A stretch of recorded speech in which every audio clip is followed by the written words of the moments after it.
Hi ನನ್ನ ಬಂಧುಗಳೇ, today special beans ಪಲ್ಯ ಮಾಡ್ತಾಯಿದ್ದೀನಿ. ಬೀನ್ಸ್ ಪಲ್ಯ ಮಾಡಲಿಕ್ಕೆ ಅರ್ಧ kg ಅಷ್ಟು ಬೀನ್ಸ್ನ ಕಟ್ ಮಾಡಿ ಇಟ್ಟಿದ್ದೀನಿ. ಈಗ ಬಾಣಲಿ ಇಟ್ಬಿಟ್ಟು ಇದಕ್ಕೆ ಎಣ್ಣೆ ಹಾಕಿ ಸ್ವಲ್ಪ ನೀಟಾಗಿ ಹುರ್ಕೋಬೇಕು. ಇವನ್ನೆಲ್ಲ ಫ್ರೈ ಮಾಡ್ಕೋಬೇಕು ಬೀನ್ಸ್ನ ಫಸ್ಟ್ಗೆ. ನೋಡಿ ಫ್ರೈ ಮಾಡ್ತಾ ಇದ್ದೀನಿ.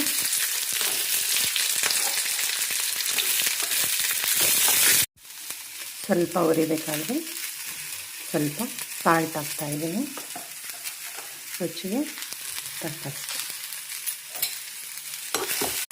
ಬೀನ್ಸ್ನ ನೀರಿನಲ್ಲಿ ಬೇಯಿಸಿದರೆ ರುಚಿ ಕಡಿಮೆ ಆಗುತ್ತೆ ಫ್ರೆಂಡ್ಸ್. ಅದಕ್ಕೆ ಇದನ್ನು ಈ ರೀತಿ ಹುರಿದು ಮಾಡಬೇಕು. ಇದರಲ್ಲಿ ಫೈಬರು, ಕಾಂಪ್ಲೆಕ್ಸು, ಕಾರ್ಬೋಹೈಡ್ರೇಟ್ ಎಲ್ಲ ಅಂಶಗಳು ಸಮೃದ್ಧಿಯಾಗಿರ್ತವೆ. ನೀಟಾಗಿ ಹುರ್ಕೋಬೇಕು. ಆನಿಯನ್ನ ಸ್ಲೈಡಾಗಿ ಕಟ್ ಮಾಡ್ಕೋಬೇಕು. ಬೀನ್ಸ್ ಪಲ್ಯ ಮಾಡಲಿಕ್ಕೆ ಈಗ ಬೀನ್ಸ್ನ ನೀಟಾಗಿ ತೊಳೆದು ಕಟ್ ಮಾಡಿ ಹುರಿದಿಟ್ಕೊಂಡಿದ್ದೀನಿ.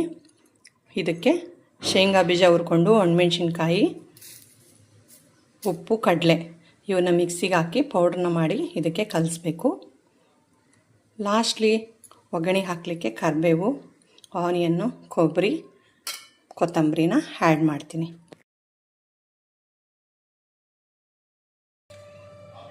ಮಿಕ್ಸಿ ಮಾಡಿರುವ ಇಂಗ್ರೀಡಿಯೆಂಟ್ಸ್ನ ಪೌಡ್ರನ್ನ ಇದಕ್ಕೆ ಕಲಿಸ್ತಾ ಇದ್ದೀನಿ. ಬೀನ್ಸ್ಗೆ ಸ್ವಲ್ಪ ಸಾಸಿವೆ ಜೀರಿಗೆ ಸೇರಿದ ನಂತರ ಕರಿಬೇವು, ನಂತರ ಆನಿಯನ್,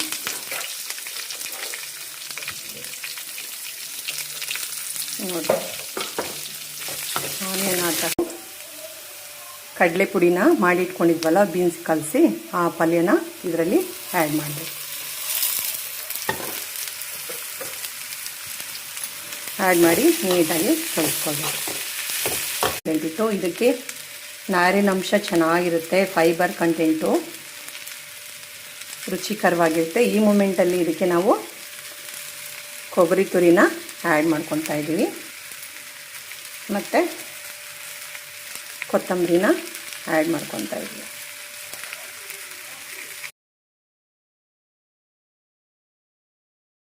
ಬೀನ್ಸ್ ಪಲ್ಯವನ್ನು ಚಪಾತಿ, ರೊಟ್ಟಿ ಜೊತೆಗೆ ತಿನ್ಬೋದು ಫ್ರೆಂಡ್ಸ್. ಸೈಡ್ ಡಿಶ್ ಆಗಿ ಕಡಲೆ ಪುಡಿನ ಹಾಕ್ಕೊಂಡು ರೊಟ್ಟಿ ಜೊತೆಗೆ ಎಲ್ಲ ನಾವು ಚೆನ್ನಾಗಿ ಟೇಸ್ಟಾಗಿರುತ್ತೆ.